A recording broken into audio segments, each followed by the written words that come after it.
Hello students.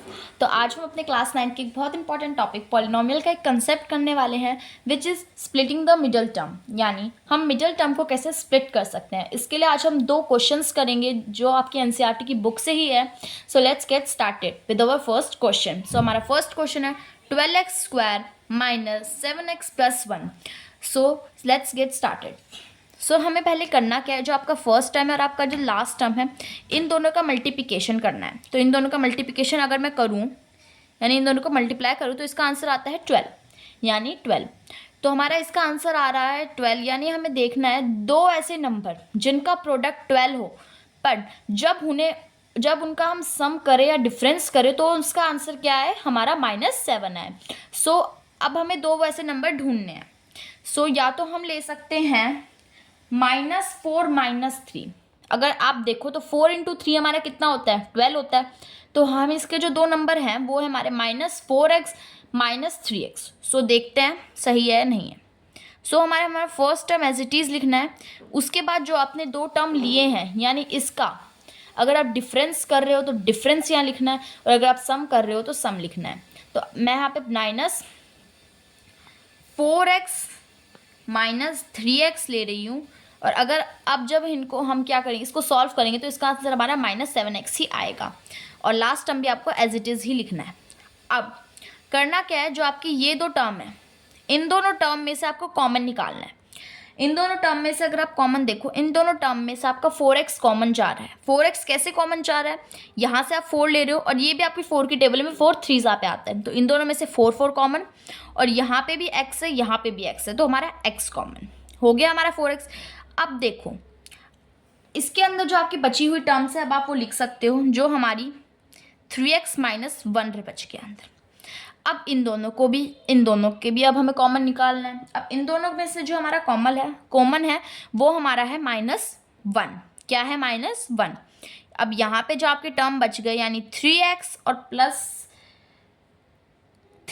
-1 आपके यहाँ पे अंदर बच गए, और अगर आप इन्हें सॉल्व करोगे तो यही आएगा। मैं आपको दिखा देती हूँ एक बार। तो 4 3 12, और x यानी डबल x, तो x का स्क्वायर -4x इंटू में 1 4x। यहाँ पे अगर आप करोगे तो आप -1 × 3x करोगे तो -3x, और माइनस माइनस प्लस, और यहाँ पे 1 आ गया। अब इसको हमें सॉल्व करना है, तो आपको देखना है आपका क्वेश्चन इसी स्टेप पे आप वेरीफाई कर सकते हो सही है या गलत है। अगर आपके जो आपने कॉमन में यानी ब्रैकेट में लिख रखे हैं, जो आपने कॉमन बाहर निकाल के जो नंबर ब्रैकेट में लिख रखे हैं, अगर वो दोनों ब्रैकेट में सेम है, यानी आपका क्वेश्चन बिल्कुल सही है। और इसके बाद हमें इनको भी ब्रैकेट में लिखना है इस तरीके से, और आपका क्वेश्चन सॉल्व। बस यही स्टेप है। इस ही स्टेप पे आपका क्वेश्चन खत्म हो जाता है, और इसी में आप इसके फैक्टराइजेशन कर चुके होते हो।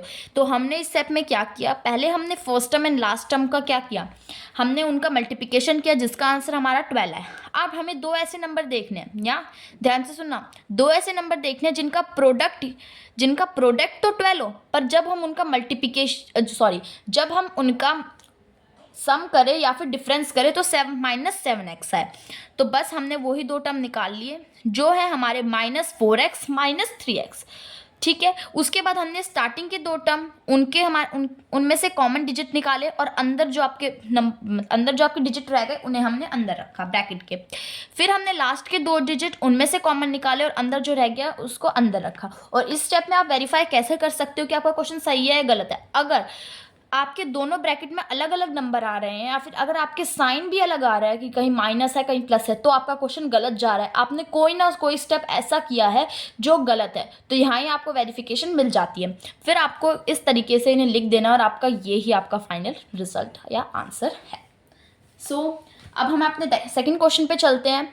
वो भी बिल्कुल इसी के जैसा है, तो उसी को भी हम इसी के जैसे सॉल्व भी करेंगे। तो let's get start with our next question. So ये हमारा दूसरा क्वेश्चन है। तो हमारा जो दूसरा क्वेश्चन है वो है 6x² + 5x - 6। सेम हमें करना है, हमारा फर्स्ट टर्म और हमारा लास्ट टर्म है उनका मल्टीप्लिकेशन। अगर मैं इन दोनों का मल्टीप्लिकेशन करूँ तो मेरा आंसर आ रहा है 36। अब फिर से हमें वो ऐसे दो डिजिट ढूंढने हैं जिनका क्या प्रोडक्ट तो 36 हो, पर जिनका या फिर डिफरेंस करे या फिर जिनको अगर हम प्लस करें तो उसका आंसर हमारा प्लस का 5x आए। और आपको यहाँ पे साइन भी ध्यान दे के चलना है, कहाँ माइनस है कहाँ प्लस है, और इतनी छोटी छोटी मिस्टेक में ही आप गलती कर जाते हो और आपके मार्क्स कट हो जाते हैं। ठीक है, सो यहाँ पे हमें क्या निकालना है, किसको स्प्लिट करना है, प्लस 5x को। वहाँ पे हमने -7x को स्प्लिट किया था। ऐसी ये बातें भी आपको ध्यान दे के चलनी है। इन दोनों को हमने इंटू किया तो हमारा 36 आया। अब 36 आता किस में, 4 की टेबल में आता है। 4 9 आपका 36 होता है। क्या 4 9 आपका 36 होता है। और अगर यहाँ पे आपको प्लस का चाहिए तो यानी आप 9 आप प्लस का लोगे और आप क्या लोगे, -4 लोगे। यहाँ पे आप डिफरेंस करोगे किसका, 9 - 4 करोगे तब आपका 5 आता है। जैसा आपको ये बात पता है, जैसे आप लोगों को ये बात पता है। सो x ये, और हमें प्लस का 9x चाहिए और माइनस का 4x चाहिए और -6, यानी फर्स्ट टर्म और लास्ट टर्म हमने एज इट इज़ लिख दिया और हमने स्प्लिट क्या की है, मिडल टर्म। तो कंसेप्ट यही था कि आपको मिडल टर्म स्प्लिट करनी है। अब इन्हें हम फैक्टराइज करेंगे। हमें फर्स्ट टर्म में से पहले हमें कॉमन निकालना है। फर्स्ट टर्म में से आपका कॉमन आएगा, पहले 3 आएगा और x आएगा और अंदर रह जाएंगे आपके 2x + 3। यहाँ पे वेरिफिकेशन कर लो आप कि 3 2 जा 6 x प्लस 3 3 जा 9 और x यहाँ पे एज इट इज आ गया। इसको अब आप क्या करोगे, इसे आप इसमें से अब आप कॉमन डिजिट निकालोगे तो इसके अंदर से आपका कॉमन पहले आएगा, इसमें से आपका -2 कॉमन निकलेगा और अंदर आपका सेम 2x + 3 रह जाएगा। जैसा मैंने आप लोगों को फर्स्ट क्वेश्चन में ही बता दिया था, अगर आपके ब्रैकेट में डिजिट अलग अलग है यानी आपने क्वेश्चन में कुछ गलती की है तो फिर से एक बार रीचेक ज़रूर कर लेना। और ब्रैकेट में डिजिट बिल्कुल सेम आनी चाहिए, बिल्कुल सेम आनी चाहिए। तो इसे भी वेरीफाई कर लेता है। 2 2 = 4 x आ गया। ठीक है, प्लस माइनस माइनस 2 3 = 6। अब इसे हम क्या करेंगे, ब्रैकेट में अलग अलग लिख देंगे इस तरीके से।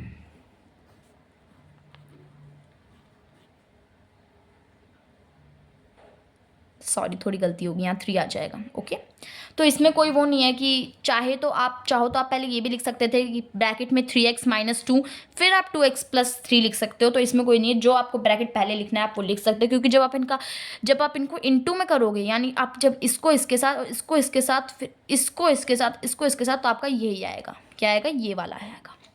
ठीक है, सो आई थिंक सो आपको टॉपिक समझ आ ही गया होगा। कोई डाउट है तो कमेंट बॉक्स में पूछ लीजिएगा। सो बस तो आज का टॉपिक हम यहाँ ही ख़त्म करते हैं। नेक्स्ट टॉपिक के साथ मिलेंगे हम नेक्स्ट वीडियो में। Ta-ta bye bye.